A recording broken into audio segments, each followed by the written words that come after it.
വിഷുവിൻ്റെ അന്ന് അടി കിട്ടിയാൽ അനുഗ്രഹം കിട്ടി എന്ന സങ്കല്പമുള്ള ഒരു ചടങ്ങാണ് ഈ കാണുന്നത്. കോഴിക്കോട് കണ്ണഞ്ചേരി ഗണപതി അമ്പലവും അതുപോലെ തന്നെ അവിടുത്തെ അവകാശികളായുള്ള ആളുകളുടെ വീടുകളിലുമാണ് ഈ ഒരു ചടങ്ങ് നടക്കുന്നത്. ശിവനും പാർവതിയും വിഷുക്കണി കാണാനായി അവകാശികളുടെ വീട്ടിൽ കാട്ടാള രൂപത്തിലെത്തുന്നു എന്നാണ് സങ്കല്പം. കയ്യിലൊരു ചൂരലുമായിട്ടാണ് അവർ വരുന്നത്.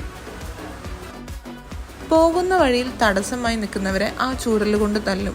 ആ തല്ല് കിട്ടുന്നവർക്ക് അനുഗ്രഹം കിട്ടി എന്നാണ് സങ്കല്പം. ഈയൊരു ചടങ്ങിൻ്റെ തുടക്കം മുതൽ അവസാനം വരെ പടക്കം പൊട്ടിച്ചുകൊണ്ടിരിക്കുന്നുണ്ട്. അതും ഇവിടുത്തെ മറ്റൊരു പ്രത്യേകതയാണ്. വിഷുവിൻ്റെ അന്ന് വൈകിട്ടാണ് ഈ ഒരു ചടങ്ങ് നടക്കുന്നത്. ഇതുപോലെ വ്യത്യസ്തമായ ചടങ്ങുകൾ നിങ്ങളുടെ നാട്ടിലുണ്ടെന്നുണ്ടെങ്കിൽ ഒന്ന് കമൻറ്റ് ചെയ്യുക. അതുപോലെ പുതിയൊരു വീഡിയോ ആയിട്ട് വീണ്ടും കാണുന്നവരെ bye from Bliss with us.